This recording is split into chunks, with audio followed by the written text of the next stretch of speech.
হযরতে আল্লামা জামি আলাইহি রাহমা অনেক বড় ইমাম ছিলেন। এমন এমন কাসিদা লিখেছেন, পড়লেও দাঁত ভেঙে যায়, এত সুন্দর চমৎকার কাসিদা লিখেছেন আল্লামা জামি আলাইহি রাহমা, আব্দুর রহমান জামি আলাইহি রাহমা। তো তিনি হঠাৎ করে একটা ছোট্ট একটা মেসেজ দিয়ে যাচ্ছে, দেখেন কত মহব্বত। যার অন্তর আল্লাহ কবুল করেন, রসুলে পাক কবুল করেন, তাকে আল্লাহর হাবিব মক্কা মদিনায় ডাকবেন। সুবহানাল্লাহ বলেন না। তিনি নিয়ত করলেন যে একটু হজে যাবেন, রসুলে পাকের সাথে দিদার হবে, দেখা হবে। যখন যাচ্ছেন, ওখানের গভর্নর যিনি ছিলেন, মদিনার গভর্নরকে আল্লাহ নবী স্বপ্নে দেখা দিলেন, বলতেছে অমুক এক ব্যক্তি আসতেছে জামি, তাকে মদিনায় ঢুকতে দিও না, তাকে মদিনায় ঢুকতে দিও না। আল্লামা জামিকে সাথে সাথে চিহ্নিত করা হলো, তেনাকে বের করে দেওয়া হলো। তিনি তো নিয়ত করছে, অনেক কষ্ট করে এসেছেন, যাবেই মদিনা শরীফে ঢুকবে, হজ করে এসেছেন। ছোট্ট একটা মেসেজ, ভালো মতো শুনেন। যখন তিনি মদিনা শরীফে ঢুকবে, বের করে দেওয়া হলো, গভর্নর সাহেব বের করে দিলেন। এরপরে একটা কাফেলা গেল, কাফেলার ভিড়ের মধ্যে ঢুকে আস্তে আস্তে ঢুকতেছে। যখন চিন্তা করছে আগামীকাল একটা কাফেলা যাবে, কাফেলার ভিড়ে দিয়ে যাব, ভিড়ে দিয়ে আস্তে ঢুকবো। গভর্নরকে আমার নবী স্বপ্ন যোগে এসে আবার দিদার দিয়ে বলতেছে, ওই জামি সে কাফেলার সাথে ভিড়ে দিয়ে যাবে, ঢুকতে দিও না। সুবহানাল্লাহ।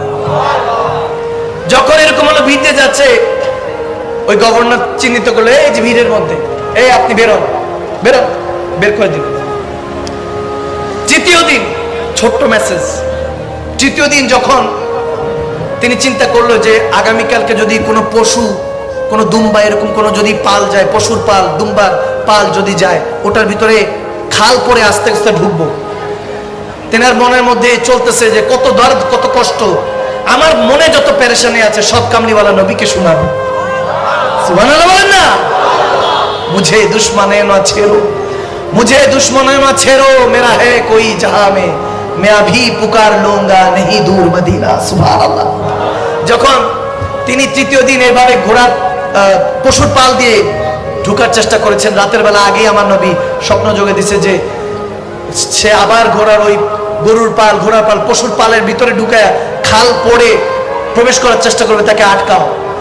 যখন গভর্নর এটা শুনলেন, তখন ওই সব যতগুলি পশুর পাল যাচ্ছে, যখন দলবদ্ধ করে যাচ্ছে, তাদেরকে আটকে আটকে চেক করে ওখান থেকে বের করে দিয়েছে যে আপনার ঢুকা নিষেধ।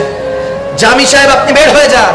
বের হয়ে যাওয়ার সময় বলতেছে 3 দিন আপনাকে বের হতে বলছি, কেন আপনি ঢুকছেন? ধমক দিয়ে যখন বের করে দিল, ওই রাতে আমার নবী ওই গভর্নরের স্বপ্নে এসে বলতেছে, ধমক কেন দিয়েছো? তোমাকে বের করতে বলেছি, ধমক তো দিতে বলি নাই। গরীবম বেনওয়ায়াম খাকসারম ইয়া রাসূলুল্লাহ। যিনি বলতেন আমি গরীব, আমি খাক, আমার মিট্টির সাথে আমার কোনো তুলনা, ইয়া রাসূলুল্লাহ আপনার মদিনা শরীফের ধুলাবালি আমার সম্পদ। সুবহানাল্লাহ। যিনি এইভাবে মহব্বতে ডাকতেন, যে রহমত কুন নজর বার হালে জারম ইয়া রাসূলুল্লাহ, কাঁদতেন, বলতেছে আমি তো এই জন্য ঢুকতে মানা করছি, তার ভিতরে এত পেরেশানি, দুনিয়ার মারা ফেরা যাদের জন্য করেছে সবাই কষ্ট দিয়েছে, এত দুঃখ কষ্ট নিয়ে আমার কাছে আসতেছে যাতে আমার কাছে বসতেই তার কষ্টটা হালকা হয়ে যাবে, এই জন্য আসতেছে।